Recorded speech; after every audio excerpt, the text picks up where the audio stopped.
Hello friends, I am Lakshmi Yadav. Welcome to A1 education.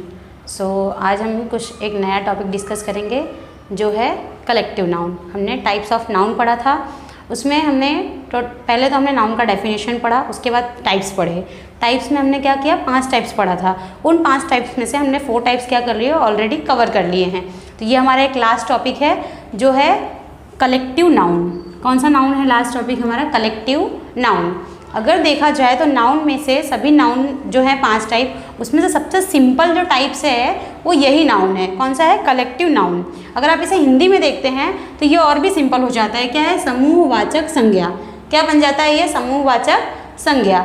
यानी कि आप नाम से ही इसको पता कर सकते हो कि समूह यानी जैसे किसी का भी एक ग्रुप बन जाए तो उसको हम लोग क्या कहते हैं? समूह कहते हैं। और इसका अगर डेफिनेशन देखा जाए तो वो और भी अच्छी तरह से क्लियर हो सकता है। A collective noun that tells about a group or collection। किसकी बात करता है? ये कलेक्शन की बात करता है। अब कलेक्शन किसका हो सकता है? कलेक्शन हम बहुत सारी चीज़ों का करते हैं।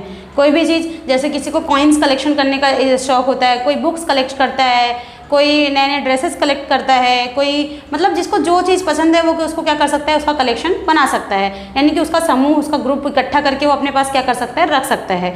उसी प्रकार हम लोग यहाँ पे देखेंगे कलेक्शन। लेकिन किसका किसका कलेक्शन हम लोग यहाँ पे देखने वाले हैं?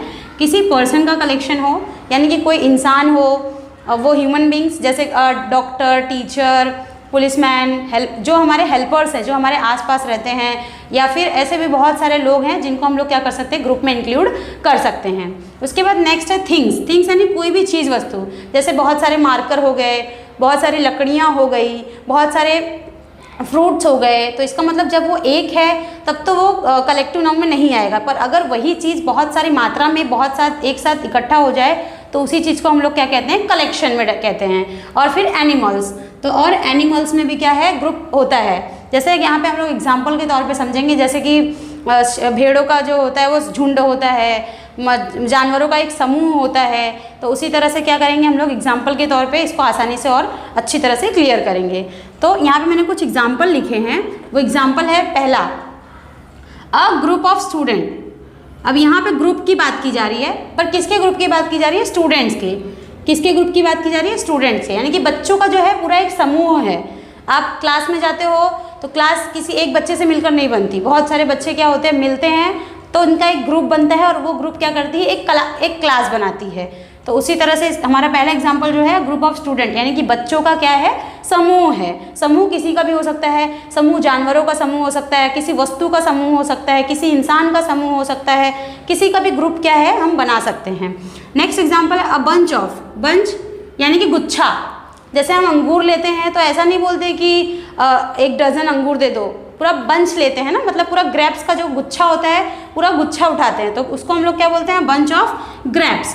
उसके बाद जब चाबी होती है हमारे पास, चाबी जो कीज़, तो उसका भी क्या होता है? अगर आपके पास एक ताला है, उसकी चाबियाँ 5 से 6 चाबी है, तो आप लोग क्या बोल सकते हो? अ बंच ऑफ कीज़, यानी कि चाबी का क्या है? गुच्छा होता है। उसके बाद लकड़ियों का क्या होता है? गट्ठर होता है। मतलब एक लकड़ियों का क्या बना देते हैं हम लोग? अगर 4-5 लकड़ी बन जाए तो वो लकड़ियों का क्या बन जाता है? गट्ठर बन जाता है। तो उसी तरह a group of bunch, a bunch of craps, keys and would, ये सबको हम लोग क्या करते हैं? बंच में देखते हैं। नेक्स्ट है अ ग्रुप और क्राउड। अगर पीपल की बात हो, यानी कि इंसानों की बात हो, तो उसमें हम लोग क्या करते हैं? अब या तो ग्रुप लगाते हैं या फिर क्राउड लगाते हैं। जैसे मैंने यहाँ पे स्टूडेंट के लिए लिया था अ ग्रुप ऑफ स्टूडेंट्स, वैसे ही मैंने यहाँ पे लिया है, ग्रुप भी है और क्राउड भी है। यानी कि आप ग्रुप भी ले सकते हो, क्राउड यानी भीड़। जैसे कहीं पर भीड़ इकट्ठा हो जाती है तो उसको हम लोग क्या कहते हैं? क्राउड कहते हैं।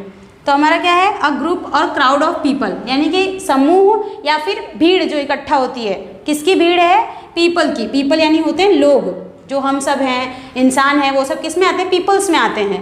तो अ ग्रुप ऑफ और या क्राउड ऑफ पीपल। जैसे कहीं पे कोई रैली या फिर कोई परिचर्च कुछ हो रहा है तो वहाँ पे क्या होती है? पूरा झुंड निकल पड़ता है इंसानों का, तो इसलिए उसको हम लोग क्या बोलते हैं? क्राउड। यानी कि जब बोलते हैं ना पूरी भीड़ उमड़ पड़ी है, पूरी भीड़ चल पड़ी है, तो उसी को हम लोग क्या कहते हैं? क्राउड ऑफ पीपल कहते हैं। उसके बाद है, यहाँ पे हमने एनिमल्स का भी देखा था, तो इसलिए यहाँ पे मैंने एनिमल्स को भी इंक्लूड किया है। अ फ्लीट ऑफ शिप्स, यानी जो भेड़ों का समूह होता है ना, उसको हम कहते हैं अ फ्लीट ऑफ शिप्स। यानी कि जो फ्लीट है वो किसके लिए यूज़ किया जा रहा है, शिप्स के लिए। अगर शिप का आपको कहीं पे भेड़ों का समूह दिखाई देता है तो उसके लिए आप किसका प्रयोग करेंगे, फ्लीट का प्रयोग करेंगे। उसके बाद किसी का जन्मदिन होता है या फिर कोई ऐसा उत्सव होता है जिसमें आप क्या करते हैं, किसी को गिफ्ट देते हैं, तो वो गिफ्ट कुछ भी आप दे सकते हैं अगर आपको कुछ अच्छा लगे। और अगर आपको कुछ नहीं अच्छा लगा, आपके सामने फ्लावर्स दिखे, तो आपने सोचा कि क्या करते हैं, फ्लावर्स का पूरा गुच्छा बनाते हैं, पूरा एक बंच बनाते हैं और क्या करते हैं, सामने वाले को प्रेजेंट कर देते हैं, यानी कि सामने वाले को क्या करते हैं, गिफ्ट के रूप में इसे दे देते हैं। तो इसलिए उसके लिए हम लोग किसका इस्तेमाल करते हैं, बुकेट का इस्तेमाल करते हैं। किसके इस्तेमाल करते हैं, बुकेट का, यानी कि जो बुकेट ऑफ फ्लावर यानी जो फूलों का गुलदस्ता होता है उसको हम लोग क्या कहते हैं, बुकेट ऑफ फ्लावर्स। सो ये था हमारा, ये जो क्या था, कलेक्टिव नाउन। कलेक्टिव नाउन को बस इतना सा समझने का आपका ये है, एम है कि अगर आप किसी भी वस्तु को समूह में देखते हैं, यानी कि ग्रुप में देखते हैं, तो आपको वो पता चल जाना चाहिए कि ये कौन सा नाउन है। अगर आपने टाइप्स ऑफ नाउन पढ़ लिया, आपको टाइप्स ऑफ नाउन पढ़ने के बाद भी ये क्लियर नहीं है कि कौन से नाउन में आएगा, तो फिर इसका मतलब है आपको थोड़ा और इम्प्रूवमेंट करने की ज़रूरत है। तो इसका मतलब जैसे कि अब आपको कहीं भी स्टूडेंट्स दिखे, एक स्टूडेंट नहीं है, क्या है, स्टूडेंट्स। अगर आपको स्टूडेंट दिखे और साथ ही साथ क्या है, ग्रुप है, तो इसका मतलब किसी का भी ग्रुप, हमने पढ़ा है कि ग्रुप हमेशा किस में आता है, कलेक्टिव नाउन में आता है। उसके बाद बंच हो, जैसे अंगूर का गुच्छा हो गया, चाबी का गुच्छा हो गया। उसके बाद है लोगों की भीड़ हो गई। उसके बाद है जो जानवरों की भीड़ होती है, उसे भी हम लोग क्या कर सकते हैं, इसमें क्या करते हैं, इसमें इंक्लूड करते हैं। उसके बाद जो फूल अलग अलग होते हैं उनको भी अगर हम एक साथ मिला दें तो वो पूरा क्या बन जाते हैं, गुलदस्ता बन जाते हैं। तो बस अब इतना सा याद रखिए कि कलेक्टिव नाउन में, कलेक्टिव नाउन वो नाउन है जो क्या करता है, हर चीज़ों को ग्रुप में लेके चलता है। Group of students, group of teacher, group of doctors, group of policemans. और अगर एक टीम है, समझो एक क्रिकेट टीम है, उसमें 12 लोग हैं, तो ऐसा नहीं बोलेंगे ग्रुप ऑफ टीम, उसको हम लोग क्या बोलेंगे, टीम। टीम जो है वो अपने आप में क्या करती है, कलेक्टिव नाउन को ही डिनोट करती है, क्योंकि एक जो टीम है उस टीम में 10 से 12 लोग होते हैं, तो वो क्या कर रही है, अपने आप एक समूहवाचक संज्ञा बन जा रही है। यानी कि एक क्रिकेट टीम है तो आप सिंपली बोल सकते हो अ टीम। जहाँ पर भी आपने टीम वर्ड यूज़ कर लिया, टीम का मतलब ये हो जाता है पूरा एक ग्रुप जो क्या हो, बहुत सारे लोगों से मिलके बना हो, तो उसमें आपको अ ग्रुप ऑफ टीम ऐसा बोलने की ज़रूरत नहीं है। टीम को आप क्या कर सकते हैं, नॉर्मली बता सकते हैं कि टीम क्या है, कलेक्टिव नाउन है। So I hope you will like videos. पूरा वीडियो देखें, इसके अगले नेक्स्ट जो पहला पार्ट डाला गया है इससे पहले दूसरे टाइप्स के नाउन्स का, वो भी देखें, क्योंकि सारे क्या होते हैं, एक दूसरे से कनेक्टेड होते हैं। अगर आप पहला, दूसरा, तीसरा समझते जाओगे तो आपको आगे की चीज़ समझने में क्या होगी, आसानी होगी। सो अगर आपको वीडियो पसंद आए, लाइक कीजिए। Thank you so much.